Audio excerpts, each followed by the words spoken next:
Okay. Everyone, welcome. I'm very proud to introduce Sara Jane Rose, founder of Sally's List, and Alyssa Fisher of Sally's List. They're here to talk to us today about the challenges of women seeking political access and seeking political position within government. So welcome, Sara Jane and Alyssa. Thank you. We're honored to be here with you. So excited. Oh, it's an honor to have you guys here to share with our audience through the conference, Building Bridges, Dismantling Racism. And I have a couple of questions to ask. One, women are clearly disadvantaged in the political process. Can you explain to us how Sally's List attempts to address the both intra-group differences between women and the intergroup differences that permeate across race and class? Sure. I'm actually going to punt to Alyssa on this pretty quickly because our trainings in the past have been big and open and full of people, but it was just if you want to run or you're thinking of working on a campaign, come to our training. We never delineated between different groups of women. And we have successful trainings, but I will let Alyssa talk to you about the last training we had was in 2019, one in Oklahoma City, one in Tulsa. We had a fairly diverse audience, but afterwards Alyssa came to me with a question and she's acted upon it. So I'm going to let her actually talk about that first. Well, thank you, Sara Jane. First, I would say that across the board, women face unique barriers when it comes to running for office. We know that even during the pandemic, we were seeing statistics coming out talking about how women are still doing the majority of housework in heterosexual relationships, so there's still a very unique division of labor that women experience in the home and even outside of the home. And that's just one of many different things that can impact, a woman's decision to run for office. So Sally's List is here to ask women to run for office. And we know that women often have to be asked. The statistic says 3 times or more before they decide to run. So we ask over and over again. But as Sara Jane mentioned, after one of our larger group trainings that was sort of a big tent training, it was, what year was that, Sara Jane? I can't even remember. 2 years ago. 2019. Yeah, that fall. I had been really fortunate to study social justice at the University of Oklahoma and been provided a wide array of great intersectional literature in that process. So I was aware that women of color and women who identify within the LGBTQ community face even more unique hurdles when it comes to making the decision to run for office, and especially in a place like Oklahoma where resources are so limited. So one aspect of Sally's List programming that I think we're both very proud of is that we have developed early on in 2020, holy cow. We had started developing a program for women of color specifically, and then the pandemic hit, but we still made it happen that spring or summer. It's hard to remember time really, but so 2020 was the last event we had, and we're having another one May 15th, 2021. So it's upcoming, but we really have tried to expand our programming to address some of the more specific concerns that women of color face when making the choice to run for office. And a lot of that comes from, resources regarding things like, I don't know who to ask to help me to run for office. I don't know if I'm in a place financially where I can run for office right now, but we have people who we bring in that can coach and mentor these women long past the program itself to try and ease their concerns and encourage more women of color to either run for office or get engaged in the process of helping other women of color run for office. And in terms of unique challenges for women of color, it is, and I know these are very broad numbers, but they say that women, when they're fundraising to run for office, they have to work twice as hard as men. They get a yes 50% of the time. Women of color get a yes 25% of the time. So they're already hobbled by fundraising. And also what they face at the doors. We've had women of color, and when they're knocking on doors, not a lot of that this last cycle because of COVID, but before that, and you know, a Black woman running for city council in Norman, someone answered the door with a gun in their hand. We had not one of our candidates, but someone we talked to who had run for a VOTEC, Metrotech board. She's Latina, and she'd knock on the door, and the first thing they asked her was, "Are you legal?"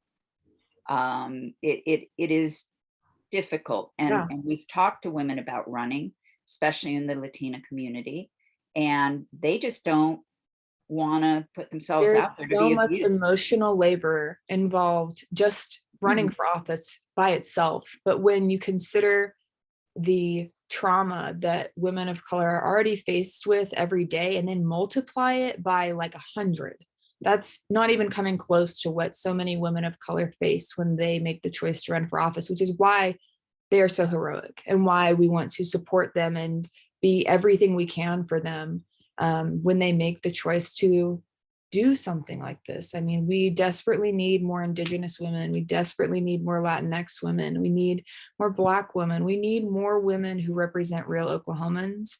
And the system as it exists today has been designed to make it almost impossible for them to succeed in this kind of venture. And so that's why we're here. Well, first of all, let me say to both you, Alyssa, and Sara, a big thank you, because with the challenges faced, it is so very essential to have a safety net, to have that support system by which to gain information from, but also to have just that emotional support. Yeah. So for any one of the people who are participating within the conference, if you are a woman who seeks to run for political office, and we really need as many people as possible to engage local politics first and foremost. Yeah. Sally's List is the resource. And I can only emphasize that 100 times if you are a woman of color. Sally's List is the toolkit, offers the toolkit that is needed in order to not only survive the process, but to thrive through the journey. And one, you know, obviously Alyssa mentioned it, but the beautiful thing about her training is all of the presenters are women of color.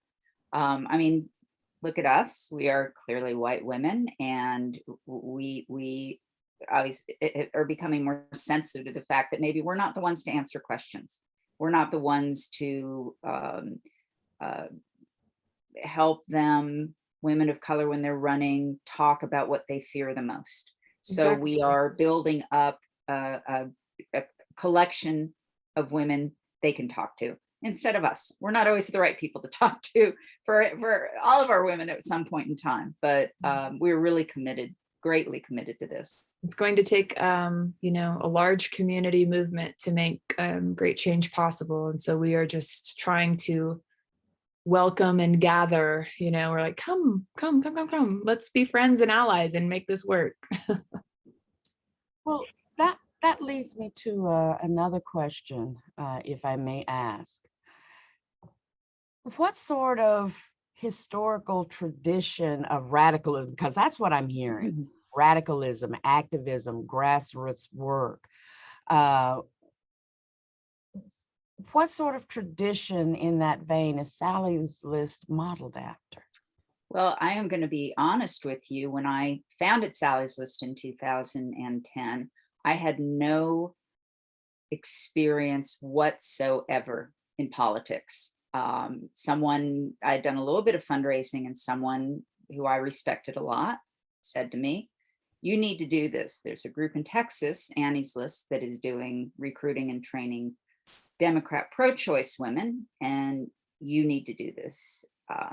And I love talking to people. So the first thing I did was call the executive director and the board chair in Texas and grilled them with questions. And after that, we had our first meeting of a bunch of people who just came together and for feedback, and decided very quickly to be Democrat pro-choice was very limiting in a place like Oklahoma, where there are so many other issues facing women besides choice.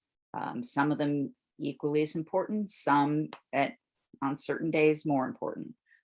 So we did decide to have a broader set of issues, but fortunately that summer, this group Annie's List they got in touch with every group like theirs they could find in the country, and we all came together for a weekend. That's where our tradition came from. Three of us went. It was Alyssa's been on board for 4 years. This is about 11 years ago. And we learned from all these other groups. And it is my form of grassroots, modeled on nothing I really know, is, like I said, to talk to everybody I can who can give me some knowledge. So I sat down with every politician who would talk to me, generally Democrats, including at the time, Connie Johnson was in office.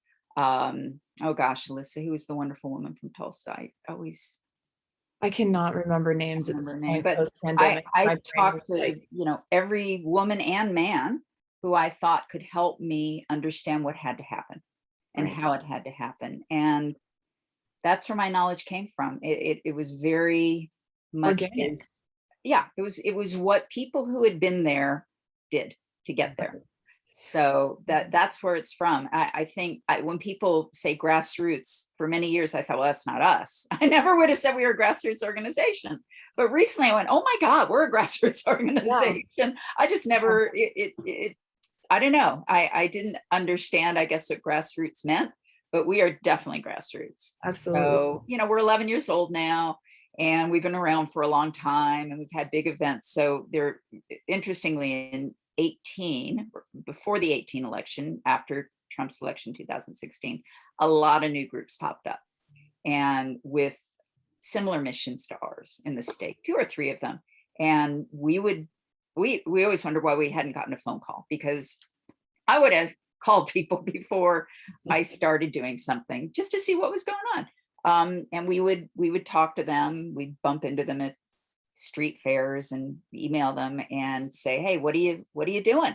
How are you doing this? We're just curious. We're here for you. And they really had no interest in talking to us at all, because we're now looking a bit like the old gray lady of women's politics in Oklahoma City, just by virtue of being 11 years old. And at that time, about eight years old. But we learn on the run. I mean, I tell people my learning curve has been steep for 11 years. I learn every day, and I'm willing. I mean, talking to you, Dr. Anderson, has been a educational opportunity I'm not sure I ever would have had I not heard about you and been introduced to you. You have taught me a lot about what Alyssa and I need to be doing more of. Right. So I just, my form of education is just talk to a lot of people who know what they're doing. And I think that speaks to, what's desperately needed right now. I think that speaks to a very old vein of community organizing, which is genuinely based in person-to-person, face-to-face contact and seeing the humanity of your neighbors. And when I think about the legacy of Sally's List and the history of where our work comes from, I really do think of the community organizers who are already existing in small places that we don't know their names. We don't know about the people who are making sure their neighbors get fed or making sure their neighbors get rides to the doctor's office or whatever. That's community organizing too. And I think that that's kind of that public service, that honest caring about the humanity of your neighbors and the humanity of your community, the humanity of the people who make up your community. That's where Sally's List comes from. And frankly, I believe that Sarah Jane doesn't give herself enough credit. You know, I think that when you're in a space, you already know everything you need to know about what needs to change. You just need to have people along the way who are going to support you and guide you and help you see that more clearly. And that's what Sally's List has done in the past. And that's what we like to do for other people, is we like to help them see the path forward for creating change in Oklahoma, whether it be in their local community or on a statewide level. Yeah, the Wow. frustrating thing for us is we have a lot of women contact us who say, I want to volunteer for you. The day of licking envelopes is long gone. Maybe we'll have you hand addressed. We don't have a lot of volunteer opportunities in terms of working for us. What we ask is, who do you know who lives in Tahlequah?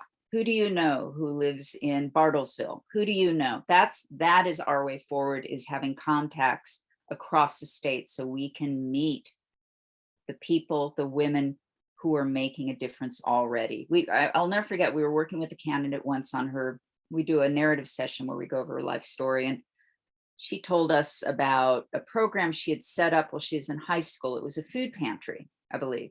A couple other things. And then we kind of got around to more present day. And she said, you know, I've never really done anything before, any sort of thing in the community. And we're like, wait a minute, you know, we do a big giant whiteboard. We write everything. And we said, come back through history with us.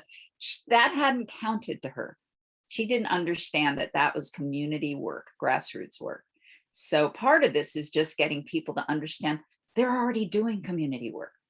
They already know what their community needs. They are just being asked to tell other people on their behalf. That is what elected office is knowing your community and being a voice for them, whether it be and that could be an elected office or as an activist. You know, we see so many great activists doing amazing work around the state, and there are multiple pathways to serve.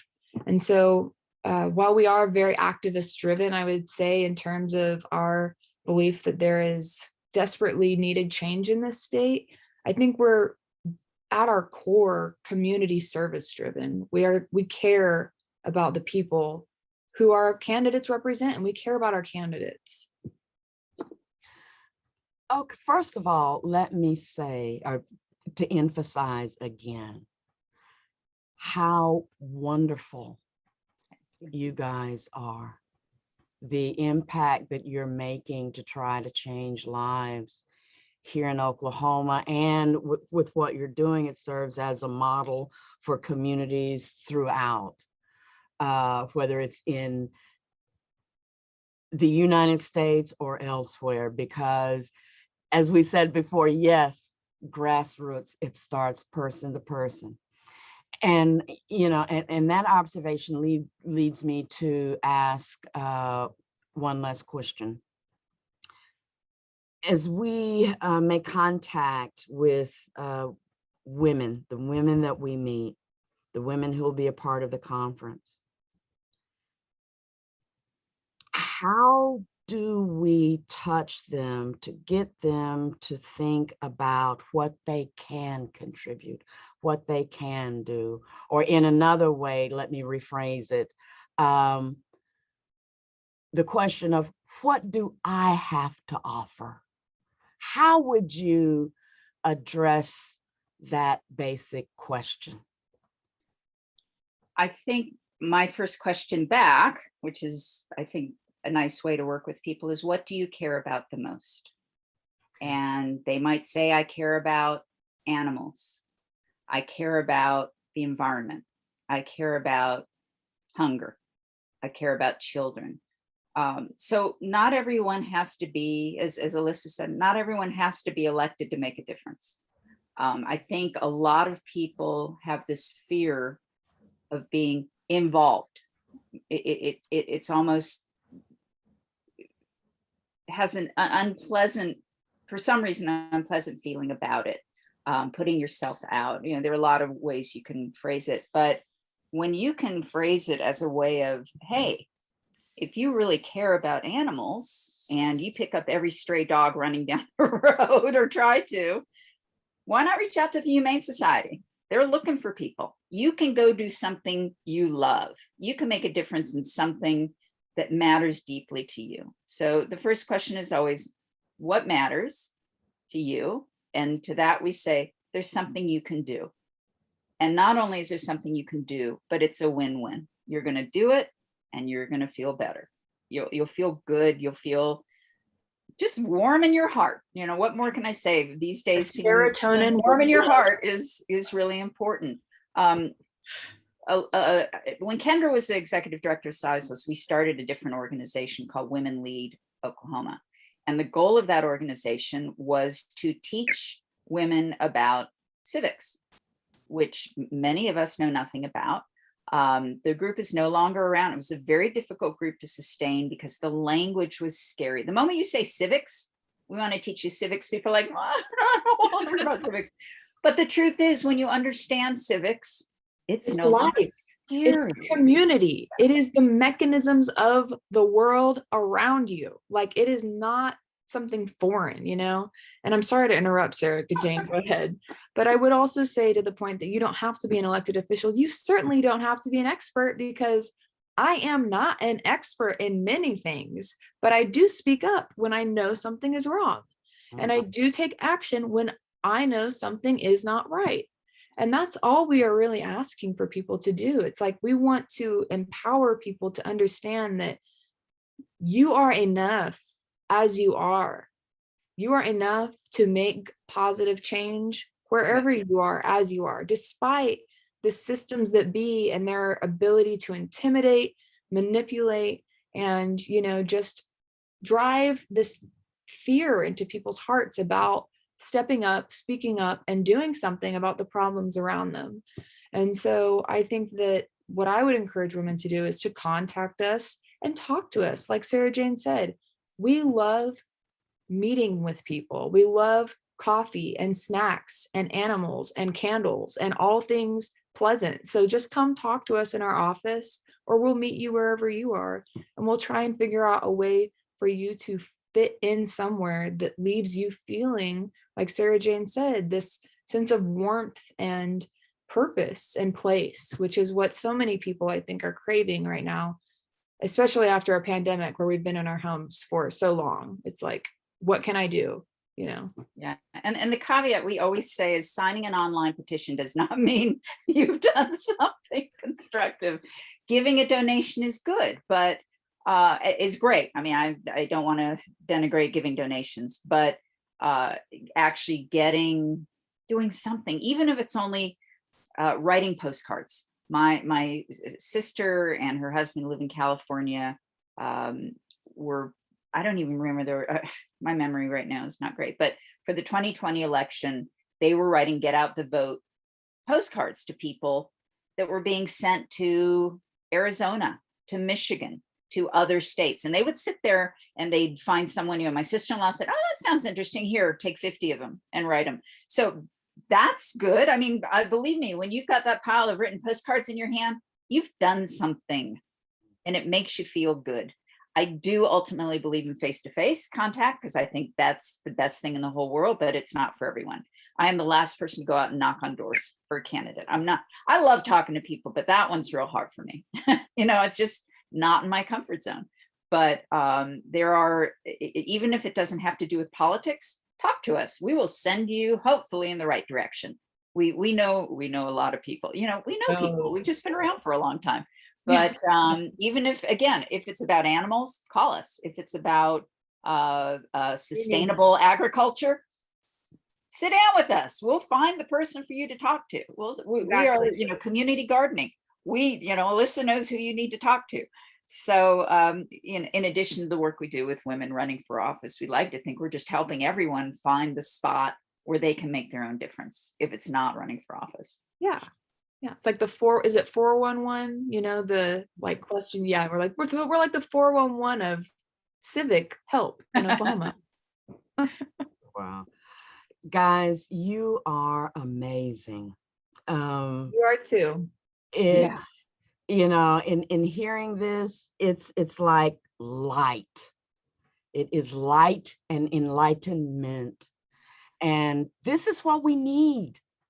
We need that connectivity because it empowers each and every one of us to become more aware of what we can do to facilitate change. Even if it is for the little dogs that's running feral in town, or the community garden, or the local school board.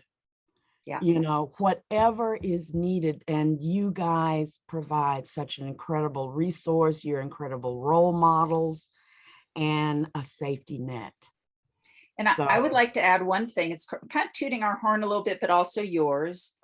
You allowed us to interview you for a series we have on Facebook. It's called At the Reins with Sally's List. And we are interviewing people involved in business, community, politics, arts, food, every one of them not only doing their thing and what they're interested, but also contributing to the wider community through what they do.